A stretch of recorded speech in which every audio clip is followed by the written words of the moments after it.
కావాలండి మీకు? అర్జున్ కావాలి. ఉండండి, ఉన్నారో లేదో చూసొస్తాను.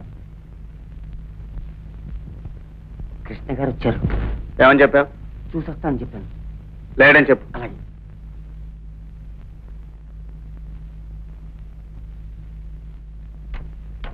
లేరండి.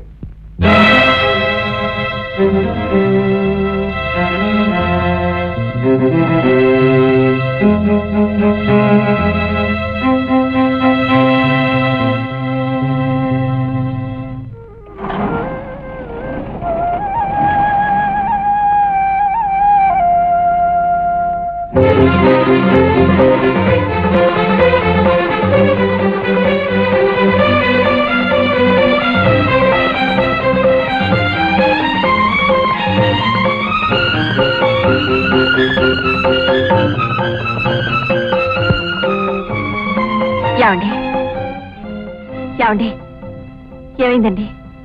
వసంతకి వేరే సంబంధం చూస్తాను. అదే మాటండి. అంతకన్నా ఏం చేయమంటావు? మాట్లాడలేదా? ఉండి కూడా లేడనిపించాడు. ఎందుకని? ప్రతీకారం అంట. వాడిని ఎప్పుడో నేను అవమానించానట, అందుకని ప్రతీకారం తెచ్చుకుంటాడు. ఏ వాడైనా మగాడు, వాడైనా సమర్థుడు, నా సమర్థత కూడా చూపిస్తాను.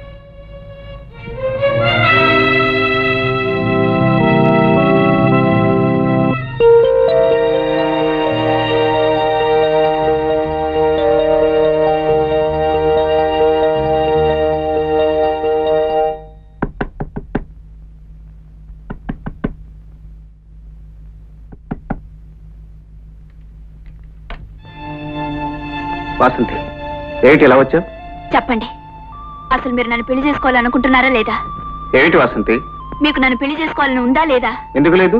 ఉంటే మా అన్నయ్య వచ్చినప్పుడు ఉండి కూడా ఎందుకు లేడనిపించారు? వాడంటే నాకు అసహ్యం. ఎందుకని? నీతులు చెప్పేవాడు తను చేయగలిగితేనే చెప్పాలి. తను చేయకపోతే మీకు వచ్చే నష్టం ఏమిటి? ప్రతిసారి నేను చేసింది తప్పు అన్నాడు. ఎన్నోసార్లు నన్ను అవమానించాడు. నా అహం మీద దెబ్బ కొట్టాడు. మాట మీద నిలబడిన మనిషితో నాకు సంబంధాలు అనవసరం.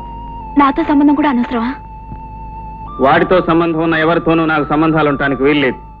వాడితో తెగదెంపులు చేసుకోగలిగితేనే నువ్వు నాకు కావాలి. నేను పెళ్లి చేసుకుంటాను, కానీ వాడి చెల్లెలుగా కాదు.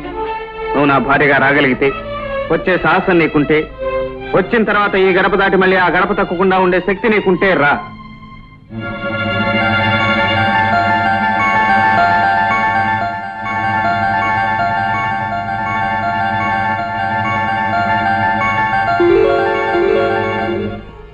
అన్నయ్య, మీ పంతాల కోసం, పట్టుదల కోసం నా జీవితాన్ని నాశనం చేయాలని ప్రయత్నిస్తున్నారు.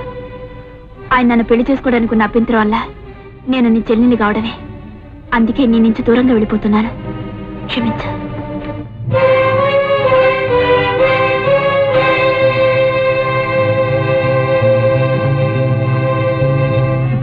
ఓం సర్వమంగళ మాంగళ్యే శివే సర్వార్థ సాధకే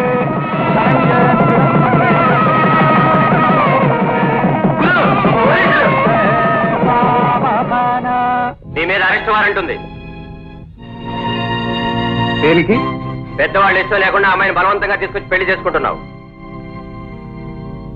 లేదు, ఈ పెళ్లి నేను ఇష్టపడే చేసుకుంటున్నాను. కానీ ఆయనకు మాత్రం ఈ పెళ్లి జరగటం ఇష్టం లేదు. నీ ఇష్టం నాకు తెలుసమ్మా. నీ ఇష్టమే నా ఇష్టం. నిన్ను అర్జున్కిచ్చి తప్ప ఇంకెవరికిచ్చి పెళ్లి చేస్తానమ్మా. వాడు వచ్చేవరకు ఆగి వాడికి చిన్ని పెళ్లి చేపిస్తాను. ఓకే? చూడమ్మా, ఆవేశంలో సొంత అన్నయ్యనే పోగొట్టుకుంటున్నావు. ఆవేశపడ్డానికి, ఆలోచించుకోలేకపోవడానికి నేనేం చిన్నపిల్లను కాను. నా నిర్ణయాలు నాకుంటాయి. నా భవిష్యత్తును నిర్ణయించుకునే శక్తి నాకుంది. Sorry inspector, very sorry. ఓం మాంగళ్యం తంతునా నేనా మమ జీవన హయతునా కంఠే భద్రాలు శుభగే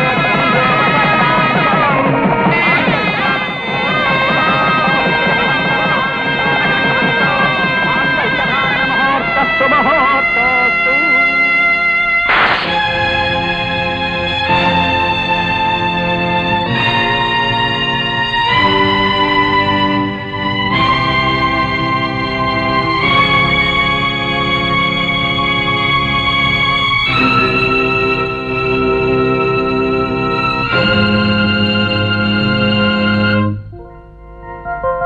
ఈ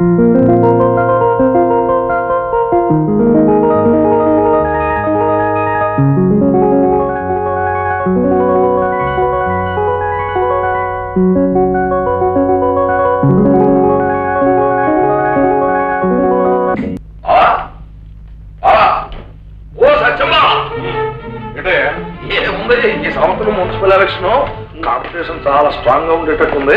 మన చైర్మన్ గారు గోవింద అమ్మో ఆయన పోతే మరి చాలా ఇబ్బంది. అయితే ఆ ఇబ్బంది ఉంది కనుక మరి కంగారు పడుతూ వచ్చాను. ఊరు పొలిమేరలో మనం 10 ఎకరాలు లేదు ఫ్లాట్లు కట్టడానికి. అది ఎన్నాళ్ళు పంచాయతీలో ఉంది కనుక సరిపోయింది. ఈసారి ఎలక్షన్లు కనుక జరిగితే దాన్ని మున్సిపాలిటీలో కలిపేస్తారు. కలిపేస్తే ఇంకేముంది మన పని గోవింద. అమ్మో ట్యాక్స్ అదిరిపోతుందా? అదిరిపోవడమా, ట్యాక్స్ ఈ బద్దలైపోద్ది. పైగా ఇప్పుడు రంగంలో ఉన్న వాళ్ళు ఎవరు కూడా మనకు సపోర్ట్ చేసేవాళ్ళు లేరు. మరి ఏం చేయాలయ్యా? ఏం చేయడానికి ఉంది, నువ్వు నిలబడిపోవడమే. అమ్మో డబ్బుతుంది. అయితే అవ్వద్ది రైతే. ఏంటట అయితే రూపాయి ఖర్చు అవుతే 10 రూపాయలు వస్తుంది, 9 రూపాయలు లాభం కదా. అయితే అల్లుడు గారితో కూడా ఒక మాట చెప్పి అతను ఏం చెప్తాడో దాన్ని బట్టి నిర్ణయం తీసుకున్నాం. అతను ఏం చెప్పినా సరే నువ్వు నిలబడిపోవాలి, లేదా దెబ్బ తినేస్తాం. ఆలోచించు. అలాగే మామ, ఈ విషయంలో నాకంటే మీరే అనుకుంటారు. మీరు ఏది మంచిది అవసరం గెలిచేసినట్టే తీపి తెప్పించాం. చిచ్చి సిమెంట్ బ్లాక్ లో మనం అమ్మటేమిటయ్యా? ఆ వ్యవహారం చేయాల్సిన అవసరం మనకే కలిగింది. అసలు ఎంత వచ్చింది, ఎంత ఖర్చు అయింది, ఎంత స్టాక్ ఉంది, ఆ వివరాలన్నీ వెంకటరావు దగ్గర లేవు. ఎందుకు లేవండి? అన్ని ఇందులో రాసే ఉన్నాయండి. వచ్చిన స్టాకు ఉందండి, మనం వాడుకున్న స్టాకు ఉందండి, మీ బావగారు ఆ స్టాక్ కూడా ఇందులోనే ఉందండి. రైతే బావా, నమ్మితే నమ్మ లేకపోతే లేదు. ఇక్కడ ఏ రకమైన పొరపాట్లు జరగలేదు, నేను చేయలేదు. చేయనంటే ఎలాగండి? గత 2 నెలల్లో వచ్చిన పరిమితాలకు సిమెంట్ అంతా ఏం చేసినట్టు మరి? రైతే గుడ్డొచ్చి పిల్లని అడిగింది అనుకోండి, నువ్వేంటి నీ పుట్టు పూర్వోత్తరాలు ఏంటని పిల్ల ఏమంటది? నవ్వు ఊరుకుంటది అంతే. నేనేంటో మా బావకు తెలుసు, మా బావ ఏంటో నాకు తెలుసు. అయినా ఓసారి అనుమానం స్టార్ట్ అయ్యాక ఇక్కడ ఉండడం అంటే మంచిది కాదు. వస్తాను బావ. వస్తానంటే కాదండి వెంకటరామయ్య గారు, సార్ ఆ వివరాలు మీరు చెప్పండి. మొదటండి 2500 బస్తాలు మనకు వచ్చాయండి. అందులో 500 బస్తాలు మనం వాడుకున్నామండి. 2000 బస్తాలు అయ్యగారి పేరు మీద రాసుకోమన్నారు. ఏ అయ్యగారి పేరు? ఏ అయ్యగారో నాకు తెలియదండి. ఈ అయ్యగారు అయ్యగారి పేరు మీద రాసుకోమన్నారండి. ఏ అయ్యగారు అని నేను అడిగానండి. ఆ అయ్యగారు అన్నారండి. ఆ అయ్యగారి పేరు మీద రాసుకున్నానండి. తర్వాత 1500 బస్తాలు వచ్చినాయండి. అందులో 500 బస్తాలు మనం వాడుకున్నామండి. మిగిలిన 1000 బస్తాలు ఆ అయ్యగారి పేరు మీద రాసుకున్నానండి.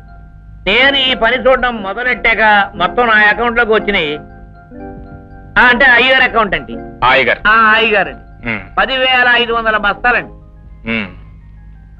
దీనికి మీ సమాధానం ఏంటి? ఇంతమంది కొత్త అయ్యగారులు తయారైపోయి అంతమంది అయ్యగారులు ప్రశ్నించడం మొదలెడితే ఇంక ఈ అయ్యగారు చెప్పేదేముంటుంది? వస్తా.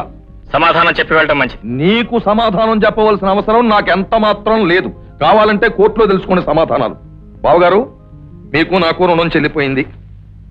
ఈ అకౌంట్స్ అన్ని ఆఫీస్లో ఉన్నాయి, ఆ అకౌంట్స్ అన్ని గోడౌన్లో ఉన్నాయి, చూసుకోండి. అయ్యా మీ టైం చాలా బ్యాడ్ గా ఉందండి. ఇప్పట్లో బాగుపడే అవకాశం కూడా లేదండి. నువ్వు బాగుపడు, సంతోషిస్తాను.